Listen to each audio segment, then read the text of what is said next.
नमस्कार मित्रांनो. पोलीस भरती सध्या सुरू आहे आणि पोलीस भरतीच्या वयोमर्यादेसंदर्भात मला एका मित्राने विचारलं, की जास्तीत जास्त वयोमर्यादा किती आहे? मी म्हटलं, जी वयोमर्यादा आहे तीच रिझर्व्ह कॅटेगरीला जर बघितलं तर 33 वर्षांपर्यंत. पण त्या मित्राने सांगितलं, की पदवीधर उमेदवारांसाठी 55 वर्ष वयोमर्यादा देण्यात आलेली आहे आणि त्याचा उल्लेख जाहिरातीमध्ये सुद्धा आहे. आणि हे ऐकून मला शॉकच बसला. कारण 55 वर्षांची वयोमर्यादा ही कशी काय असू शकते रिझर्व्ह कॅटेगरीला किंवा दुसऱ्याला.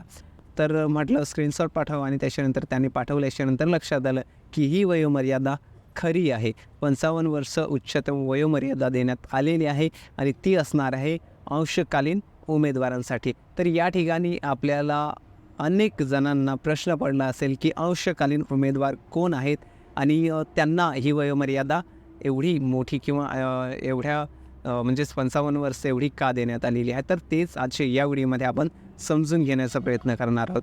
तर मित्रांनो, अंशकालीन उमेदवार म्हणजे काय ते सर्वात आधी आपण समजून घेऊया.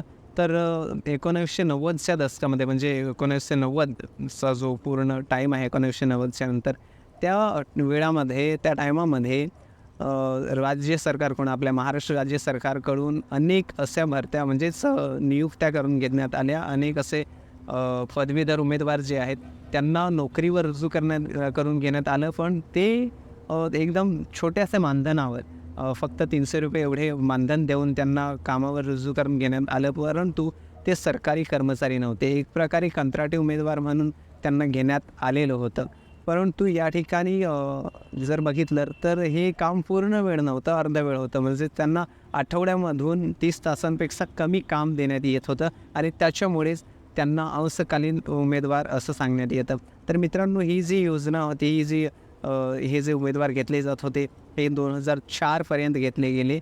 1990 ते 2004 या वेळामध्ये ही योजना म्हणजे अशा पद्धतीने कर्मचारी घेतले गेले. शासनाच्या विविध कार्यालयांमध्ये विविध जिल्ह्यातील वेगवेगळे ऑफिसेस जे आहेत, कार्यालय जे आहेत त्यांच्यामध्ये काम करण्यासाठी अनेक असे उमेदवार घेतले गेले आणि एकदम कमी मानधनावर.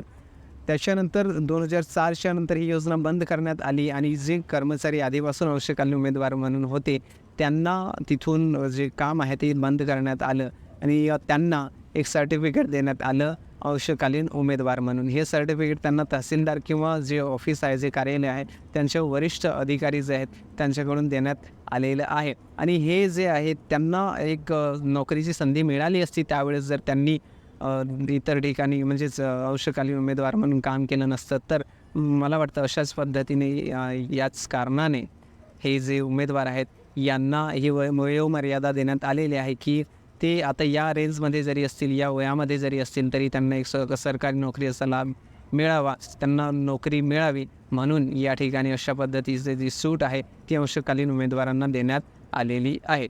तर मित्रांनो, आशा करतो आपल्याला समजलं असेल अंशकालीन उमेदवार कोण आहेत आणि त्यांना 55 वर्षे एवढी वयोमर्यादा पोलीस भरतीमध्ये का देण्यात आलेली आहे. तर मित्रांनो, थांबूया इथंच आणि भेटूया पुढच्या नवीन व्हिडिओमध्ये.